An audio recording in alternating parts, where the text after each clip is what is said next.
Assalamualaikum warahmatullahi wabarakatuh dan selamat pagi. Apa kabarnya anak-anak?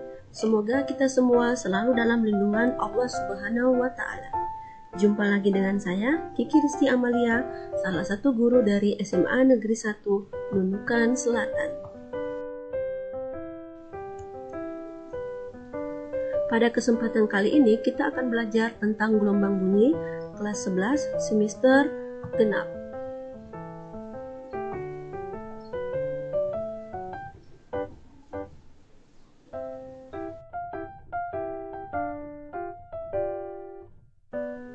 Baiklah, ayo kita mulai belajar tentang gelombang bunyi. Ayo belajar fisika asyik.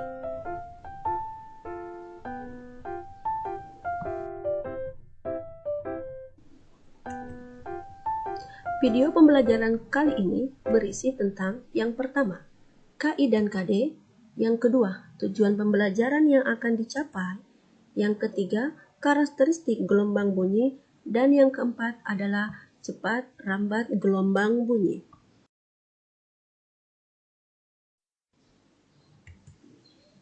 Kompetensi inti dan kompetensi dasar pada pembelajaran kali ini.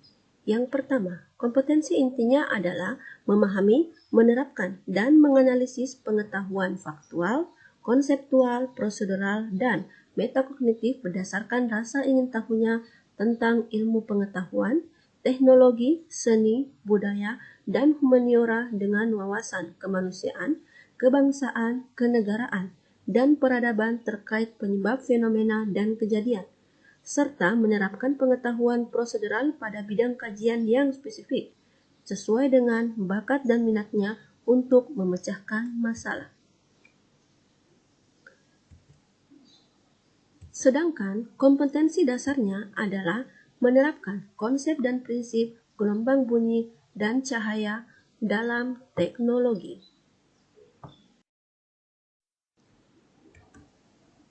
Tujuan pembelajaran yang ingin kita capai pada materi hari ini adalah yang pertama, siswa bisa membedakan gelombang berdasarkan frekuensi yang bisa didengar. Yang kedua, siswa bisa menjelaskan peristiwa pembiasan gelombang bunyi dalam kehidupan sehari-hari. Yang ketiga, siswa bisa menjelaskan peristiwa difraksi gelombang bunyi dalam kehidupan sehari-hari. Yang keempat, siswa bisa membedakan kecepatan bunyi merambat dalam medium yang berbeda. Dan yang terakhir yaitu, siswa bisa menyebutkan pengertian dari nada, desa, kekuatan, dan warna bunyi. Baiklah, coba perhatikan gambar berikut ini. Speaker mengeluarkan suara, kemudian kita dengarkan melalui telinga. Telinga merupakan salah satu indera yang dikaruniakan oleh Tuhan kepada kita. Dengan telinga, kita bisa mendengarkan berbagai bunyi, sehingga kita dapat berkomunikasi dengan orang lain, mendengarkan nyanyian-nyanyian yang merdu, dan masih banyak hal-hal yang lainnya. Tahukah Anda bagaimana telinga dapat digunakan untuk mendengarkan bunyi? Jika kita amati, ternyata bunyi dihasilkan oleh sumber berupa benda yang bergetar. Getaran benda-benda tersebut merambat melalui udara ke telinga kita dalam bentuk gelombang yang kemudian menggetarkan ke gendang telinga. Getaran pada gendang telinga tersebut kemudian diubah menjadi sinyal-sinyal listrik dan diteruskan oleh saraf pendengaran kita kemudian ke otak. Adapun konsep-konsep gelombang bunyi yang akan kita pelajari pada materi kali ini adalah tentang gelombang bunyi dan karakteristiknya. Oke, yang pertama, bunyi sebagai gelombang mekanik longitudinal. Bunyi merupakan gelombang mekanik yang membutuhkan medium untuk memindahkan energi dari suatu tempat ke tempat yang lain. Karena gelombang bergantung pada interaksi partikel untuk memindahkan energinya, maka bunyi tidak dapat merambat melalui ruang yang ada di dalamnya. Tidak terdapat partikel-partikel atau ruang hampa. Sedangkan, kenapa bunyi digolongkan sebagai gelombang longitudinal? Yaitu karena partikel-partikel medium yang dilalui oleh gelombang bunyi bergetar sejajar dengan arah rambatan bunyi. Yang kedua, yaitu sifat atau ciri-ciri bunyi. Sifat atau ciri-ciri bunyi ada 4. Yang pertama adalah dapat mengalami refleksi, yang kedua dapat mengalami refraksi, yang ketiga dapat mengalami interferensi, dan yang keempat adalah dapat mengalami difraksi.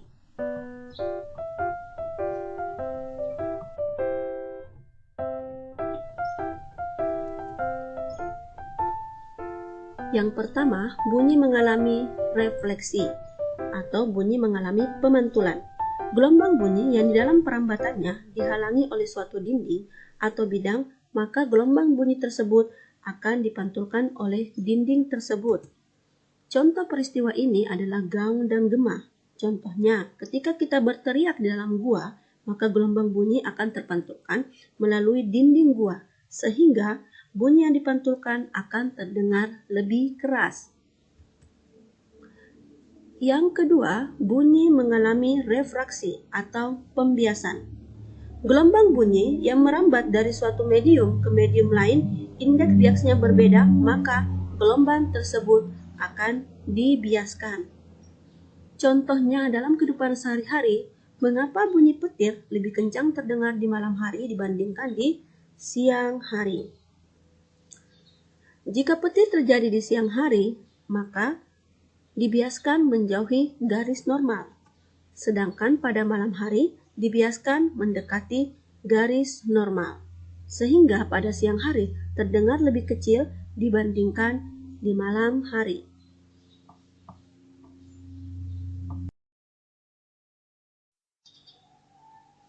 Yang ketiga, bunyi mengalami interferensi. Perhatikan gambar berikut. Interferensi gelombang bunyi merupakan perpaduan dua gelombang dengan frekuensi dan beda fase yang saling bertemu dan saling berinteraksi pada medium yang sama. Pada gambar ada dua buah sumber bunyi, yaitu sumber bunyi dari speaker 1 dan sumber bunyi pada speaker 2. Pada dua buah sumber yang koheren, di mana memiliki variasi kuat atau lemahnya gelombang. Kuat atau lemahnya bunyi yang terdengar tersebut menunjukkan adanya interferensi terhadap dua sumber bunyi. Yang keempat, bunyi mengalami difraksi. Gelombang bunyi sangat mudah mengalami difraksi, karena gelombang bunyi di udara memiliki panjang gelombang bunyi dalam beberapa rentang sentimeter sampai beberapa meter. Seperti yang kita ketahui bahwa gelombang yang lebih panjang akan lebih mudah didifraksikan.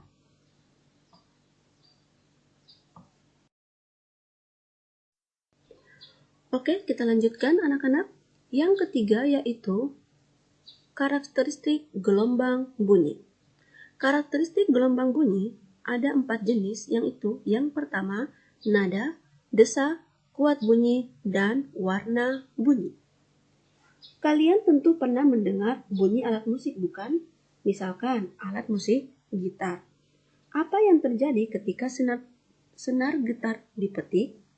Ketika senar gitar dipetik, maka akan terbentuk bunyi yang teratur dan frekuensi tertentu. Bunyi dengan frekuensi tertentu, itulah yang disebut dengan nada. Jadi, nada itu adalah bunyi dengan frekuensi tertentu yang teratur. Tahukah kalian bahwa nada yang dihasilkan oleh suatu sumber bunyi berbeda dengan nada yang dihasilkan oleh sumber bunyi yang lainnya? Mengapa hal itu bisa terjadi? Pada dasarnya, sumber bunyi bergetar dengan frekuensi tertentu yang berbeda dengan satu sama lain. Sebagai contoh, ketika dua buah garpu tala dengan frekuensi berbeda, kita getarkan. Maka, garpu tala yang mempunyai frekuensi lebih besar akan menghasilkan nada yang lebih tinggi. Dalam hal ini, tinggi rendahnya nada dipengaruhi oleh frekuensi. Sekarang kita bayangkan berada dalam sebuah stadion yang sedang dilangsungkan pertandingan sepak bola di dalamnya. Bunyi apa saja yang terdengar di dalam stadion tersebut? Kalian tentu akan mendengar bunyi yang sangat riuh dengan frekuensi yang tidak teratur. Dalam hal ini, bunyi dengan frekuensi yang tidak beraturan itulah yang disebut dengan desah. Jadi, desah adalah bunyi dengan frekuensi yang tidak teratur. Yang ketiga yaitu kuat bunyi. Apa yang Anda ketahui tentang kuat bunyi? Coba Anda petik senar gitar sehingga menghasilkan bunyi. Kemudian petik kembali senar yang sama dengan simpangan yang lebih besar dari petikan sebelumnya. Bagaimana bunyi yang dihasilkan dari masing-masing petikan tersebut? Apakah ada perbedaan antara keduanya? Ternyata, senar yang dipetik dengan simpangan lebih besar akan menghasilkan bunyi yang lebih kuat dibandingkan dengan senar yang dipetik dengan simpangan yang kecil. Masih ingatkah Anda konsep amplitudo? Ketika Anda memberikan simpangan yang lebih besar, maka amplitudo bunyi juga akan terdengar besar. Begitu pula dengan sebaliknya. Dalam hal ini, kekuatan bunyi dipengaruhi oleh amplitudo. Semakin besar amplitudo, maka semakin besar pula kuat bunyinya. Begitu pula sebaliknya. Jadi itulah yang disebut dengan kuat bunyi. Kuat lemahnya bunyi yang terdengar yang bergantung kepada amplitudo. Karakteristik gelombang bunyi yang terakhir yaitu warna bunyi. Ketika Anda berada dalam stadion yang sangat ramai, Anda tentu masih bisa membedakan antara suara laki-laki dan suara perempuan, suara anak-anak atau suara yang lainnya, misalnya trompet, peluit. Meskipun bunyi atau suara tersebut bisa jadi mempunyai frekuensi yang sama. Tetapi setiap bunyi memiliki yang namanya khas, sehingga Anda bisa membedakannya. Kekhasan bunyi itulah yang disebut dengan warna bunyi. Bunyi yang mempunyai frekuensi yang sama tetapi terdengar berbeda.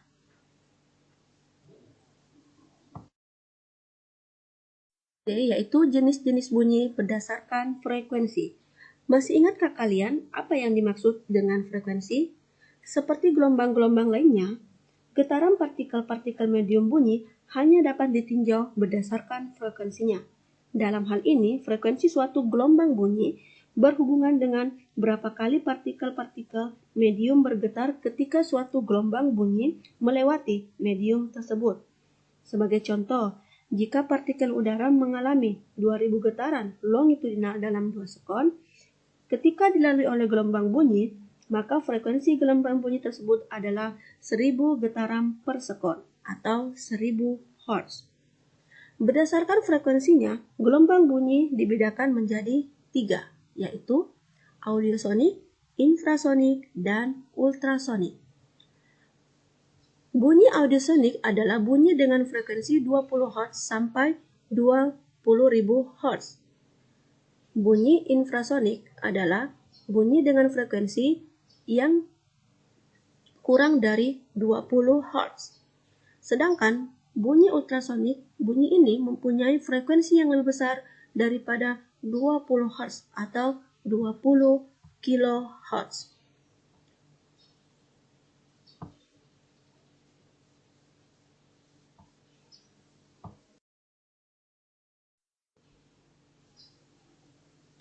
Contoh dalam kehidupan sehari-hari, misalkan gajah. Gajah itu pendengarannya kecil dari 20 Hz.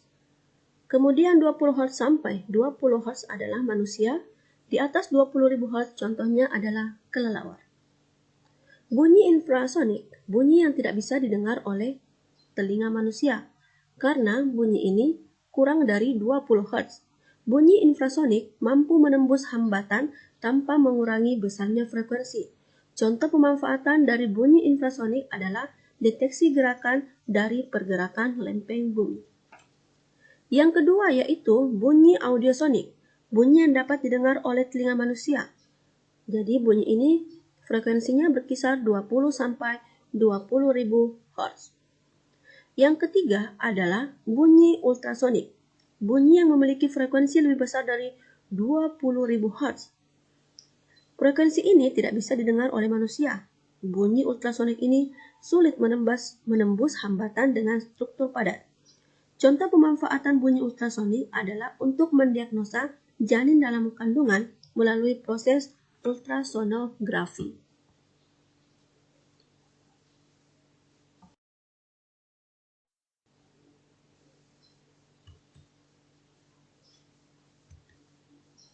Dalam kehidupan sehari-hari, penyebab menurunnya kualitas pendengaran manusia. Selain karena seiring bertambahnya usia, kemampuan pendengaran manusia akan berkurang, tetapi bisa juga dipengaruhi oleh hal-hal lain. Misalkan, sering mendengar suara-suara yang gaduh, seperti mesin pabrik, suara pesawat, atau konser musik. Hal ini bisa menyebabkan menurunnya kualitas pendengaran.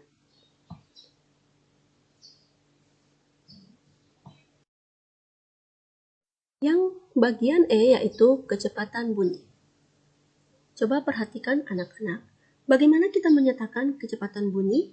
Faktor-faktor apa sajakah yang mempengaruhi kecepatan bunyi? Seperti gelombang lainnya, kecepatan gelombang bunyi berhubungan dengan seberapa cepat gangguan dari gelombang bunyi bisa dilewatkan dari suatu partikel ke partikel lainnya. Atau dengan kata lain, kecepatan bunyi adalah jarak yang ditempuh oleh sebuah titik pada suatu gelombang tiap satu satuan waktu yang secara matematis dirumuskan sebagai berikut. Cepat lambat gelombang bunyi dapat dicari dengan cara panjang gelombang bunyi dikalikan dengan frekuensi gelombang bunyi.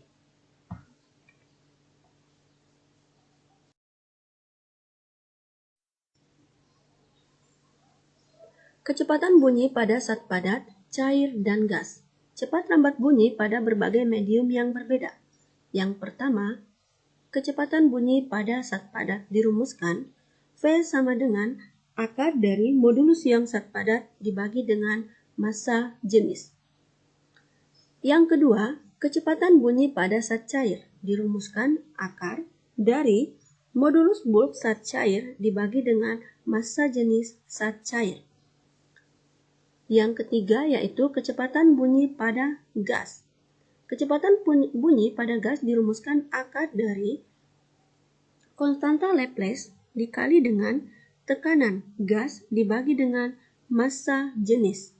Atau bisa dirumuskan kecepatan bunyi pada zat padat sama dengan akar dari konstanta Laplace dikalikan dengan tetapan umum gas yaitu 8,315 Joule per kmol dikalikan dengan T atau suhu mutlak dan dibagikan dengan massa molar gas, massa 1 mol gas.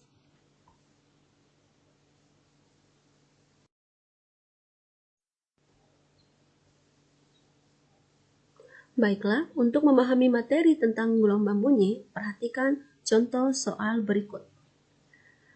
Contoh soalnya adalah berapakah laju gelombang kompresi di dalam air jika modulus limbah untuk air adalah 2,2 kali 10 pangkat 9 Newton per meter kuadrat. Diketahui modulus bulknya atau B-nya adalah 2,2 kali 10 pangkat 9 Newton per meter kuadrat. Sedangkan massa jenis air adalah 1000 kg per meter kubik. Ditanyakan berapa laju gelombang kompresi di dalam air. Karena yang diketahui di dalam soal adalah modulus bulk, maka kita menggunakan rumus yang terakhir, yaitu P sama dengan modulus bulk dibagi dengan massa jenis air, yaitu 2,2 kali 10 pangkat 9 per 1000. Maka dihasilkan kecepatan gelombang kompresi di dalam air adalah 1483,2 meter per sekon. Oke, Ibu ulang. Dari soal ini diketahui modulus bulknya adalah 2,2 kali 10 pangkat 9 Newton per meter kuadrat. Sedangkan massa jenis air kita ketahui bersama adalah 1000 kg per meter kubik. Yang ditanyakan adalah berapa laju gelombang kompresi di dalam air. Maka digunakan rumus akar B per massa jenis, yaitu akar dari 2,2 kali 10 pangkat 9 dibagi dengan 1000. Maka dihasilkan 1483,2 meter per sekon. Jadi contoh ini merupakan contoh kecepatan bunyi pada zat cair.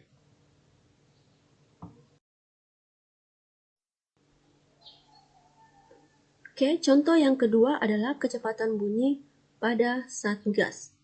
Contohnya adalah suatu gas ideal memiliki tekanan 6,4 kali 10 pangkat 5 Newton per meter kuadrat dan rapat massanya 1,4 kg per meter kubik. Jika diketahui tetapan Laplace untuk gas tersebut adalah 1,4, tentukanlah kecepatan perambatan gelombang bunyi di dalam gas. Oke, yang pertama yang kita lakukan adalah menuliskan apa-apa yang diketahui. Yang pertama adalah tekanannya. Jadi, gas tersebut memiliki tekanan 6,4 kali 10 pangkat 5 Newton per meter kuadrat. Memiliki massa jenis 1,4 kg per meter kubik. Dan memiliki tekanan Laplace sama dengan 1,4. Sehingga kecepatan perambatan gelombang bunyi di dalam gas dapat dirumuskan akar tekanan Laplace dikalikan dengan tetapan Laplace dikalikan dengan tekanan dibagi dengan massa jenis. Tekanan Laplace-nya adalah 1,4, kemudian dikalikan dengan tekanan gas 6,4 kali 10 pangkat 5 Newton per meter pangkat 2. Dibagi dengan 1,4 kg per meter kubik. Dihasilkan 800 meter per sekon. Jadi, kecepatan perambatan gelombang bunyi di dalam gas tersebut adalah 800 meter per sekon.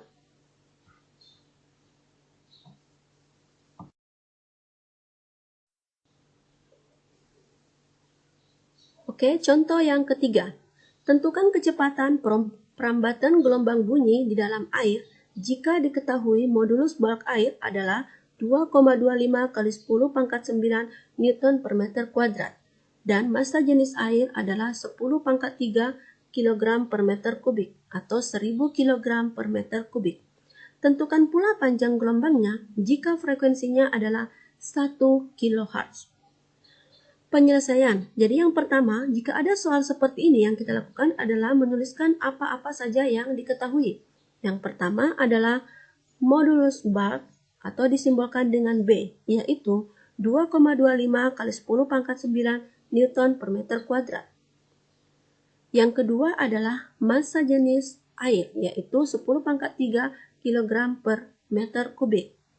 Dan frekuensinya adalah 1 kHz atau 10 pangkat 3 Hz.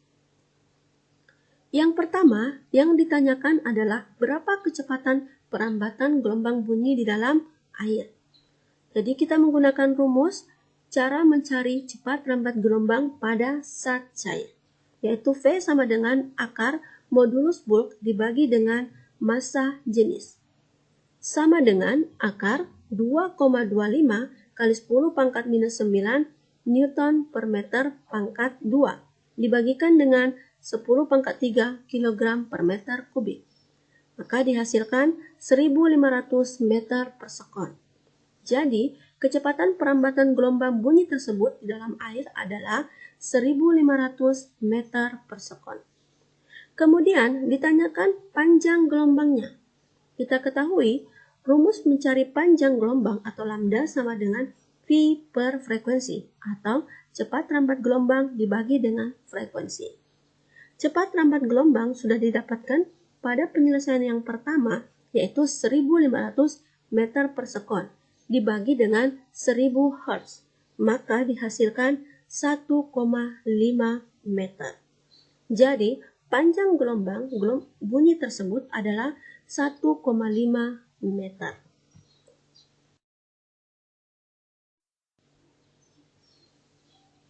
Baiklah, yang terakhir yaitu peran cepat rambat bunyi untuk kehidupan sehari-hari. Peran dari cepat rambat bunyi ini sangat banyak bagi kehidupan kita sehari-hari. Contohnya, bisa dipakai untuk mengetahui waktu siang dan malam oleh para nelayan. Selain itu, berkat rambat bunyi ini, kita juga bisa membuat manusia bisa mendengar suara di malam hari jauh lebih jelas dibandingkan siang hari. Karena saat malam hari, kerapatan udara lebih rapat daripada di siang hari. Dan masih banyak lagi manfaat-manfaat yang lain yang sangat berguna untuk kehidupan sehari-hari.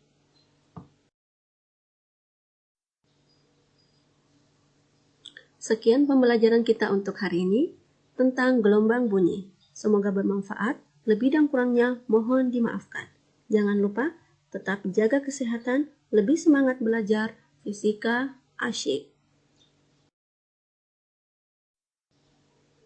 Terima kasih, sampai jumpa di video pembelajaran berikutnya. Assalamualaikum warahmatullahi wabarakatuh.